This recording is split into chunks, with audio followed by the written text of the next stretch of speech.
Bienvenue à tous pour une nouvelle vidéo à la chaîne. La VME, la Méval, hein. Méval. Et donc là, du coup, nous allons commencer par la VM1. On va voir toutes les versions de VM, VM1, VM1S, VM2, VM2S, VM3, VM3S, VM3 SOX aussi. 7 versions de trafic, de VM plutôt, par rapport à ça. Et donc du coup on va pouvoir commencer par la petite Méval, la petite VM1. Donc du coup on a vu les trafics, donc du coup on a plus l'habitude du réflecteur. Là franchement, alors c'est vrai que les trafics c'était la version raffinée, donc c'était un luminaire qui était assez cher quand même, c'est pour ça qu'on ne trouvait pas des masses. Mais par contre les VM, je vais commencer par le début comme ça vous le saurez. La VM par contre elle avait une particularité, c'est que la VM justement c'était un luminaire peu cher, déjà, c'était un luminaire peu cher, et donc du coup ce qui fait c'est qu'on en trouvait en beaucoup d'exemplaires, et c'est même un des luminaires holophane qui s'est le plus vendu en France. Donc c'est pour ça qu'actuellement les professionnels de Thorn, mes clients, donc on va dire professionnels de l'époque, justement à leur retraite grâce à la VM. Et actuellement ceux qui sont récents ont leur retraite grâce à la pilote. Ça n'a rien à voir, c'est un autre truc. Mais par contre, les VM, c'est tellement bien vendu, de 71 à 95. Imaginez un peu le truc, ça date de vieux. Et donc, du coup, la première génération de base, c'était la VM1 avec la petite cacale. Nous, on appelle ça une cacale, mais la brique de fixation arrière qui était dehors. Donc, il y a deux versions. Là, c'est une VM des années 70. Je vais regarder, je crois que le ballast d'origine est dedans. Mais donc bien sûr holophane, bien sûr, le réflecteur, bon, je vais vous montrer par contre le réflecteur il est facile à tenir. Là, par contre voilà un petit peu le truc, par contre je ne le vois pas, voilà. Vous savez ce que je vais faire, c'est encore mieux, c'est descendre carrément le lumière, voilà. Comme ça c'est fait, voilà. Donc le petit réflecteur, en plus il banni brillant comme il faut. Et donc là du coup, Dorian l'a nettoyé il y a 2 jours, non avant-hier, ouais bah 10 jours quoi. Et donc du coup il l'a refait entièrement, donc du coup ça fait plaisir de voir ça. Donc après, pour ma part, moi, c'est un luminaire que j'apprécie énormément. Bien sûr, la platine grise. Là, vous allez voir justement par rapport à ça. Je vous explique pas. Je crois qu'on a fait une vidéo, mais je pense qu'on en reparlera un petit peu mieux sur la Méval, sur la VM. Et donc là, du coup, réflecteur en verre prismatique argenté, avec métallisé. Petite douille, donc ça, c'est années 70, hein, ça se voit. De toute façon, c'est simple. C'est VM là avec la petite brique comme ça à l'arrière, extérieure. Elle date facilement avant 79. Avant 80, 79. Parce qu'après les 80, c'est la brique qui était incastrée, comme vous allez voir dans la VMAS qui est toute neuve. Mais franchement, celle-là, elle me fait vraiment plaisir. Le réflecteur, je crois que c'est un réflecteur beige, oui, c'est ça. Voilà un petit peu le truc. Donc du coup, c'est une Méval, bien sûr, avec des deux vis qui sortent du capot. Alors je ne sais pas pourquoi ils ont fait ça. Pour la trafic, il n'y avait pas les vis qui sortaient du capot. Déjà, c'est pour montrer que déjà la qualité de la trafic, parce que c'était tellement cher, ouais cher, c'est raffiné, ils avaient fait exprès en sorte de cacher justement les vis du capot. Là le capot est plus fin, donc du coup ils étaient obligés de mettre les vis à l'extérieur, déjà c'est chiant, mais d'un autre côté, quand il fallait démonter le réflecteur, parce que moi ma première Méval, ma première VM1, ma première VM2, quand j'ai voulu déboulonner, c'est bien.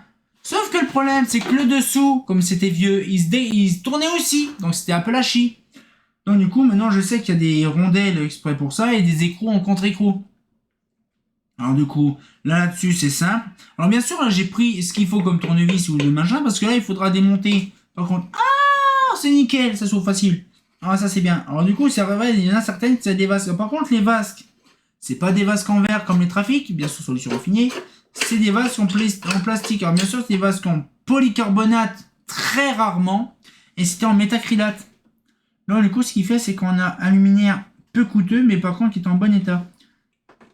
Par contre, ça, la maladie des VM, c'est ça. C'est ces foutus ensembles de brides, d'équerre. Non. J'ai fait gaffe parce que si je pète le... Voilà. C'est une merde d'aller faire ça. Voilà. Voilà un petit peu le truc. Donc du coup là, donc ça c'est un Europhane. Juin 79. C'est ce que je vous disais, voilà. Juin 79, donc du coup, en plus c'est un ITT. Donc c'est, ouais, années 70. Made in Germany. Ah, pourtant ITT, je croyais que c'était en anglais ou américain. Ils avaient fait aussi en allemand. Oui, donc juin 79, donc on voit même le logo Europhone, déjà on le voyait, déjà le logo Europhone, déjà le fameux rond, le H, le E, là, je ne savais pas.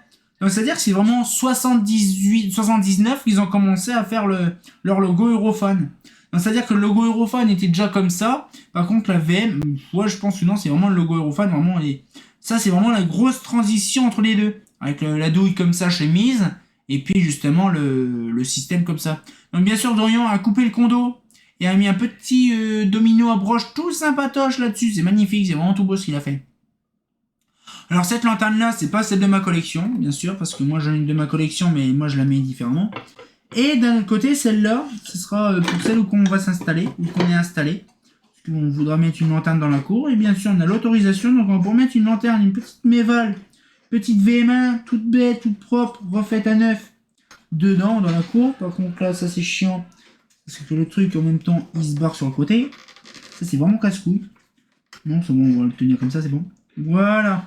Et donc, du coup, c'est un petit modèle, peu cher. Alors, la VM, pour l'histoire, c'est pareil, comme je vous avais expliqué. La VM, de base, c'est un luminaire qui est prévu pour les vaches, à l'époque des vaches maigres. C'est pour ça que VM, c'est vache maigre de base. Et en fait, le truc, c'est que cette lanterne-là, déjà, elle était peu chère à son prix à l'époque. Ça coûtait quasiment rien. Par rapport à une EPA, ça coûtait plus cher ça. Moins cher qu'une EPA encore en plus. C'était moins cher qu'une EPA. Et donc, du coup, ce qui c'est, voilà, donc on a vraiment un truc bien en bonne et due forme. Et donc, voilà, donc vous imaginez que c'était moins cher qu'une EPA. Alors qu'une EPA, c'est une gamelle en alu. Hein. On imagine. Et donc, du coup, ce qui fait, c'est que là-bas, par contre, je leur changerai un petit écrou en nylon parce qu'il est vraiment bien pourri celui-là. Donc bien sûr, donc du coup là, on a un joint en caoutchouc autour, là, et puis on a la bride, bien sûr, là c'est une bride couleur gris, donc prenez note parce que justement il y a plusieurs versions. Là c'est un gris clair, donc années 60, à partir de 76, hein, c'est devenu gris clair à partir de 76, et une bride en acier zingué justement pour le dessus, avec deux petites vis sur le côté, et les fameuses fucking vis que vous allez voir sur la V2, il n'y en a pas. Les vis là, il y en a généralement 3 qui fonctionnent et puis une qui reste. Alors là, la plupart, les deux, je crois, ils fonctionnent pas. Donc il n'a pas d'effet la bride. Mais par contre, ça a bien été rendu. Donc c'est ça qui est bien. Donc on voit même un petit peu des vacheries sur les bords. Mais voilà, un petit peu. Donc du coup, on a un petit peu de la VM1. Donc là, si je voulais vous montrer. Alors la VM1, c'est pareil. C'est le lumière que j'ai connu sur Épernay. Il y en avait pas mal. Même devant chez mon grand-père, il y en avait pas mal. Et ça, j'étais content parce que c'est grâce à le grand-père que je voyais qu'il y avait des petits ronds au bout, là, au bout. Des petits cerclages. Donc du coup là, donc c'est vraiment bien. Donc bien sûr c'est la version optique de Trafic 1 bien sûr, mais coupée. Donc du coup un petit peu le truc. Donc ça c'est vraiment, ça fait plaisir. Donc on sait qu'elle date de 79. J'ai hâte de voir ce qu'il y a comme date sur les Trafic 3S et compagnie. Ce sera une what the fuck, une dinguerie. Donc voilà un petit peu la petite vidéo se touche à sa fin. Donc on a la petite VMA. Donc je vais mettre ça là. Voilà. Donc la petite lanterne là. Voilà. Et du coup, ce qui fait, on va pouvoir passer à la prochaine vidéo, ce sera la VMAS. Bien sûr, celle-là, elle sera intéressante parce qu'elle est neuve. Et donc, du coup, voilà, donc on aura une version différente de douille, on aura une version différente de Palastre d'origine. Je ne sais pas la date de quand, par contre, je ne m'en rappelle plus. Après, on va voir les VM2, VM2S, VM3, VM3S, VM3SOX. On aura encore beaucoup de boulot à faire. Donc cette fois-ci on sort un camp pour une nouvelle vidéo et comme dit bien entendu, chaîne fait main. Ah, fait pas faux.